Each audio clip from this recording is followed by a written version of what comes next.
I remember the day like a photograph. You keep swiping through bright sun, suitcases in the driveway, laughter that felt bigger than the street, and then three words that turned everything quiet.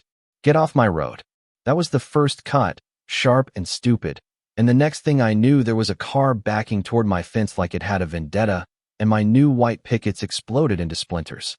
I still don't know what made Marjorie Hale decide she wanted to ruin our plans, but I do know how the rest of it went, how a simple morning pact for a weekend turned into a fight that showed me who a neighborhood really protects. My name is Claire Dawson. I live on the edge of Ridgeview Acres wide lawns, the kind of cul-de-sac where everyone knows who mows on Tuesday, and that morning Jess and Abby were over, loading my little RV for a girls' road trip. We'd been planning it for months, cheap wine, the coast, one of those escape weekends you pretend are for the soul, but mostly are for avoiding your inbox. We were laughing because Abby had packed a blender for smoothies because of course she did when Marjorie came out of her house in one of those linen suits that say, "I manage things." Her face was a red smear of something that might have been righteous anger or something meaner, and she stomped down her steps and started in. "You can't park that here," she barked, like she was reading from an HOA script. "This is a community, not a storage lot." Jess tried to explain. Abby half smiled like she does when she's about to calm a storm, but Marjorie kept talking louder, nastier, and then she said it. A racial slur aimed so casually that the air between us went cold. I told her to get off my property, but she only leaned in like she wanted to pick a fight and leave a bruise.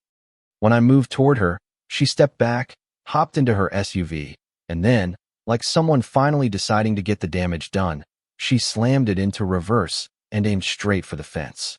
There's no graceful way to describe the sound. What braking is its own punctuation, and then Marjorie sped off like she'd done nothing at all. I stood there with my hand on the picket that used to be whole and thought, this is not the story I wanted to tell my kids one day. Not that day, not that fence, not this person who had lived 3 houses over for 10 years and carried a ledger of grievances in her purse. The cops showed up because someone called them neighbor Cindy, who's got a Nest Cam facing the street, and bless her, because her footage changed everything. Marjorie told the officers she'd had to swerve to avoid a kid running into the road. The officer nodded, the kind of professional nod that implies he's used to both versions, the polite one and the one that slams down like a hand on a table. But then Jess handed over my phone, and Abby handed over Cindy's clip, and someone in the squad car watched the video again, and that nod shifted to a new kind of attention. The difference between being a story and having evidence is a whole courtroom.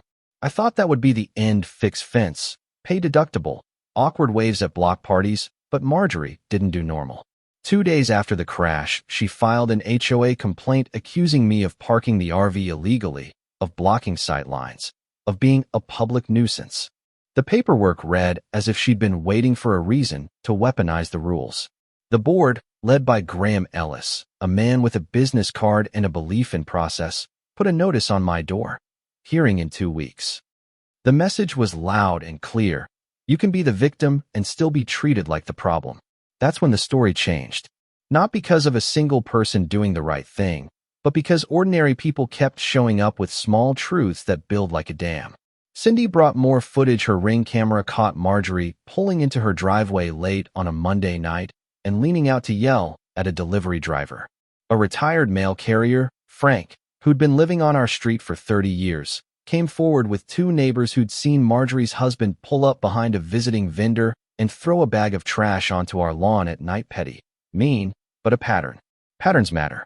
The lawyer I called, a woman named Dana who smells faintly of coffee and righteousness, said the first thing you need in these battles is to stop acting surprised. You build facts, she said, and then you show them. We posted a short clip of the fence break, nothing flashy, just the raw hit and Marjorie's car reversing, and a calm caption. What happened on Cedar Lane? It felt like a risk, like playing with courtroom fire, but silence felt worse. The post didn't break the internet, but it did the thing a good story does. It made neighbors choose. Within 24 hours, a few people reached out with messages, support, offers to testify, even a neighbor who admitted she'd been afraid to speak because Marjorie has always been loud and the HOA has always listened to loud people. The HOA hearing felt like walking into a small opera, heavy on decorum.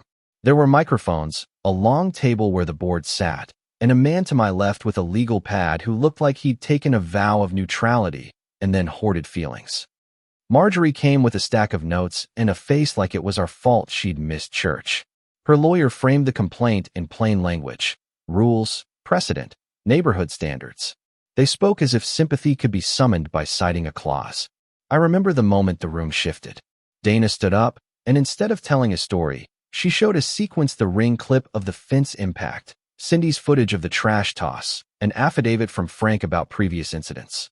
She spoke low and steady, not theatrical. "This is not about a rogue RV," she said. "This is about someone using the rules to harass."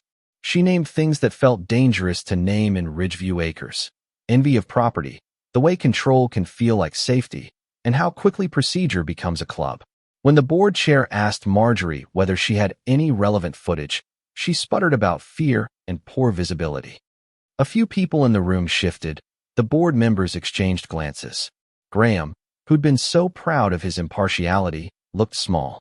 There's a point in a community fight where the scales tip, often quietly, sometimes with a thud, and you either end up on the right side of the ledger or the wrong one. Marjorie's evidence was thin. Our evidence was a string of small, stubborn facts. Outside of the hearing, there were consequences we hadn't expected. Local reporters, the kind that cover county news and human stories, called. People called because they wanted to know whether this was a one-time thing or a symptom.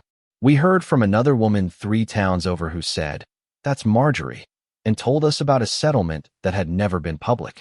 Suddenly, it wasn't just my fence. It was about how a neighborhood decides who belongs and who gets pushed out.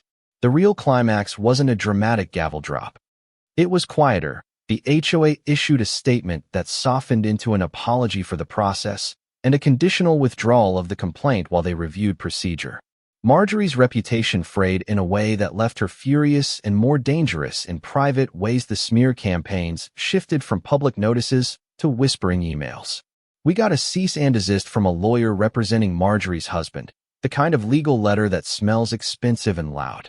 Dana laughed once and then started filing, not because she wanted revenge, but because she wanted accountability. What changed for me wasn't the fence being fixed, though fixing the pickets felt like a small, blessed ritual. It was that the people I'd waved at for years turned out to be willing to say something true when given a reason.